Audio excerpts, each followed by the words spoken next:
قال رحمه الله تعالى: حدثنا أبو القاسم عبد الله بن محمد بن عبد العزيز البغوي قال حدثنا شيبان بن أبي شيبة قال حدثنا مبارك بن فضالة قال أخبرنا الحسن عن أنس بن مالك رضي الله عنه قال: كان رسول الله صلى الله عليه وسلم يخطب يوم الجمعة إلى جنب خشبة يسند ظهره إليها، فلما كثر الناس قال: ابنوا لي منبرا، فبنوا له عتبتين. فلما قام على المنبر يخطب حنت الخشبة إلى رسول الله صلى الله عليه وسلم. قال أنس: وأنا في المسجد فسمعت الخشبة تحن حنين الواله، فما زالت تحن حتى نزل إليها فاحتضنها فسكنت. قال: فكان الحسن إذا حدث بهذا بكى ثم قال: يا عباد الله، الخشبة تحن إلى رسول الله صلى الله عليه وسلم شوقا إليه لمكانه من الله عز وجل، فأنتم أحق أن تشتاقوا إلى لقائه. قال: وحدثنا أبو محمد بن صاعد قال حدثنا الحسين بن الحسن المروزي قال أخبرنا عبد الله بن المبارك قال أخبرنا المبارك بن فضالة عن الحسن قال حدثني أنس بن مالك رضي الله عنه أن رسول الله صلى الله عليه وسلم كان يخطب يوم الجمعة ويسند ظهره إلى خشبة، فلما كثر الناس قال: ابنوا لي منبرا، فبنوا له منبرا، إنما كانت عتبتين، فتحول من الخشبة إلى المنبر فحنت والله الخشبة حنين الواله.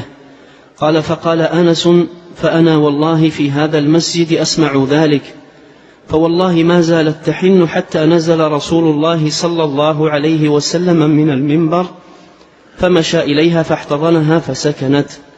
فبكى الحسن وقال: يا معشر المسلمين، الخشب يحن إلى رسول الله صلى الله عليه وسلم، أفليس الرجال الذين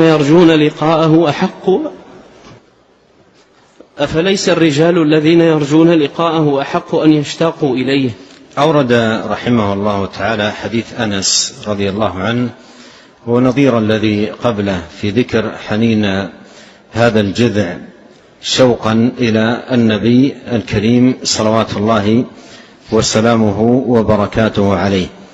فحن جذع شجرة يابس حن إلى النبي لما انتقل من القيام إلى جواره أو عنده إلى المنبر الذي وضع للنبي الكريم صلوات الله وسلامه عليه. وفي هذا الحديث يقسم أنس رضي الله عنه ويؤكد الخبر، يقول رضي الله عنه: فحنت والله، لأن أمر عظيم باهر، قال: حنت والله الخشب حنين الواله. قال أنس: فأنا والله في هذا المسجد أسمع ذلك.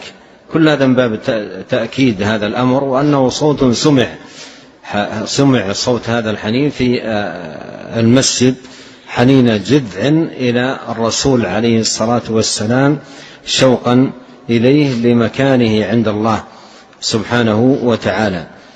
وفي هذا الحديث حديث أنس رضي الله عنه ذكر لسبب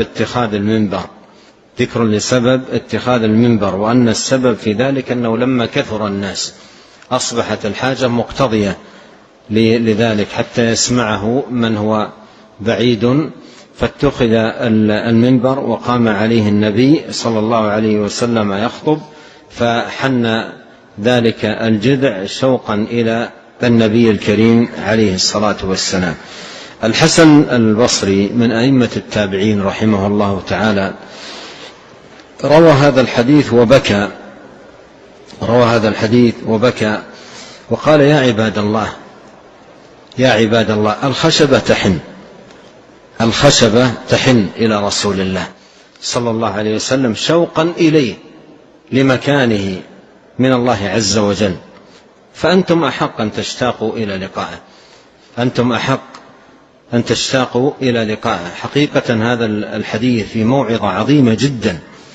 إذا كانت خشبة حنت لصوته وقربه منها عليه الصلاة والسلام، فكيف بالآدمي المكلف الذي يعقل ويفهم ويعرف، وقف على ما يدل على المكانة العظيمة لهذا النبي الكريم عليه الصلاة والسلام، فلما لا يقوم في قلبه شوق لأحاديث النبي عليه الصلاة والسلام، شوق لسنته والتمسك بها، حتى ينال من ثمار ذلك أن يكون معه يوم القيامة ويحشر في زمرته، وأن يلقاه ويراه ويجتمع به في جنات النعيم.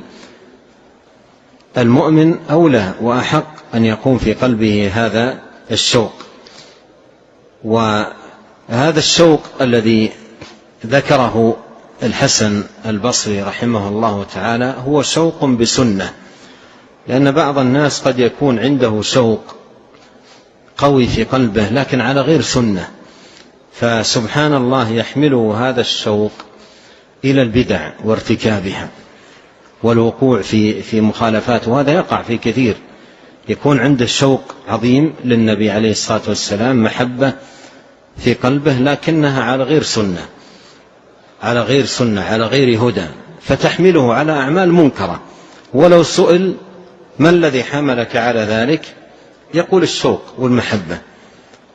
ولهذا الشوق والمحبة لا بد أن تضبط بالسنة حتى لا يقع الانحراف، حتى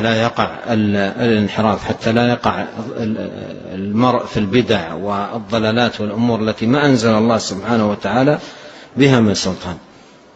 ولهذا يقول ابن تيمية رحمه الله، وقد أورد هذا الحديث ثم أورد هذا الأثر عن الحسن البصري رحمه الله، قال وهذا حسن، يعني كلام الحسن البصري، قال وهذا حسن، لكن تعظيمه إنما يكون بطاعته ومتابعته ومعاونته، وما فيه زيادة لثوابه ورفع لمنزلته، وهو مراد الحسن وغيره، لا بأمور مبتدعة، لا سيما إذا كانت من